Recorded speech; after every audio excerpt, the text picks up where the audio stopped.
Now, for anyone who's seen some of the videos that I've done before, where I've been using the Testo equipment, what I've tried to do is show the screen of my iPad and showing what the temperatures are.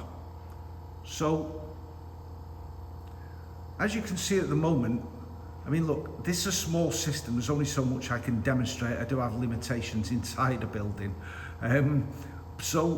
But what I'm showing here, I've got the controls set that I want the heat pump to deliver a 55-degree temperature coming for the flow. So I want a flow. I've not got it in weather compensation.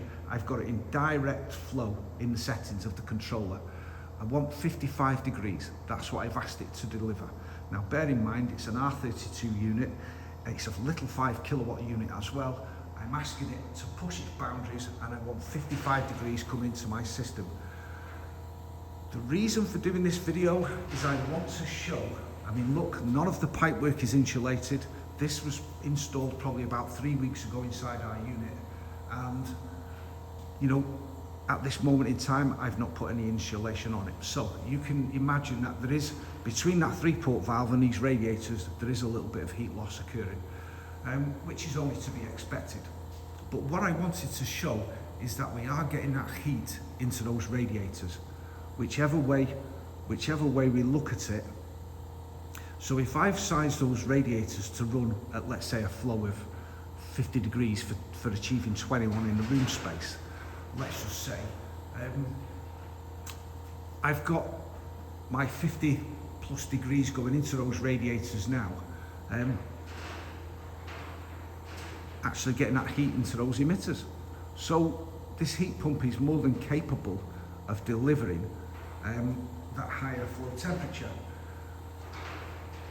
A scenario like this would be a retrofit where we'd want to upsize the radiators to make sure that even by running at 50, we can achieve your 21 in the room spaces.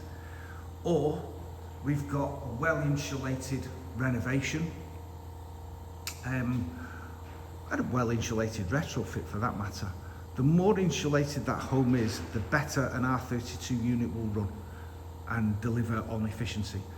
So when it comes to new builds, if it was just radiators throughout, for example, or underfloor heating for zone 1 and radiators upstairs, we know that the J Series can deliver big on efficiency because the home is well insulated.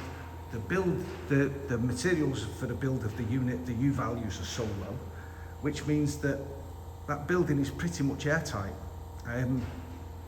So there's going to be very little heat loss, and then therefore we can expect to see great efficiency. So new builds and self builds, fantastic. The J Series will work great.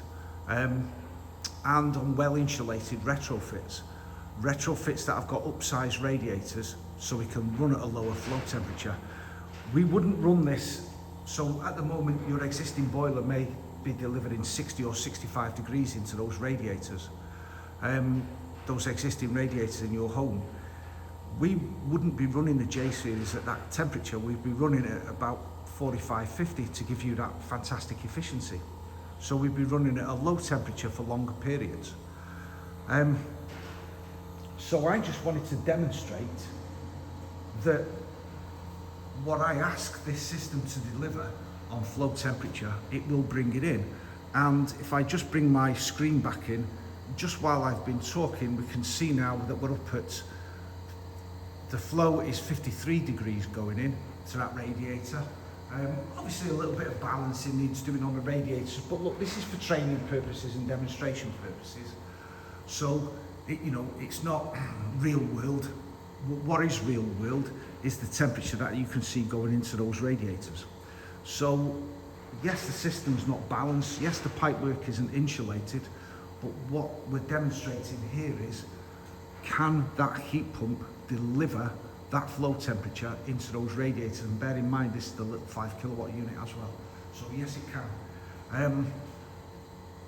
So what we'll do also, let's turn back to the screen now, and let's just see if I can bring the screen back into focus. And I just want to go back into system information, because it just helps you understand that what I'm asking from the unit, I've not insulated any of my pipework, and I keep reiterating that. Remember, we've got the 28mm pipe coming off the flow of the back of the heat pump, which is probably travelling for approximately 5 metres into our 3-port valve. Okay, so we've got an outlet there, 53 degrees, going into our 3-port valve. Then you saw on the flow of the radiator Testo clamp, 53 degrees also. So we're not losing a great deal of heat, even though the pipework's not insulated. We're still getting our heat delivery, what we're asking, into that radiator. Now remember, I said I've asked for 55. You know, it's going to take quite some time before it gets up to 55, but it is getting there. So, you know, this is just a small demonstration. You know, it's just a small demonstration as to what, I'll just bring that into focus a little better, into what we can expect when we set our flow temperature, you know, and we've got one zone of radiators. It will deliver. Now, if on your project you were having, say, underfloor heating downstairs and radiators upstairs, for example, if we had a scenario where your underfloor heating has been laid, you know, nice and tight, you know, centre to centre, less than 150 millimetres, no more than 150 for air source heat pumps. You always want it less than 150 centre to centre. That means you've got more pipes, more heat per square metre of your floor, so, you know, better efficiency. And then let's say that was designed to run at, say, 38 degrees, 40 degrees. If we could size the radiators accordingly, and we can size them big enough to run at the same temperature, it essentially means that coming out of your 3-port valve, you could just split the flow into 2, and you could simplify your system and just run the system using a Panasonic controller as the thermostat in the central location in the hall to bring on all the heating at once at the same temperature.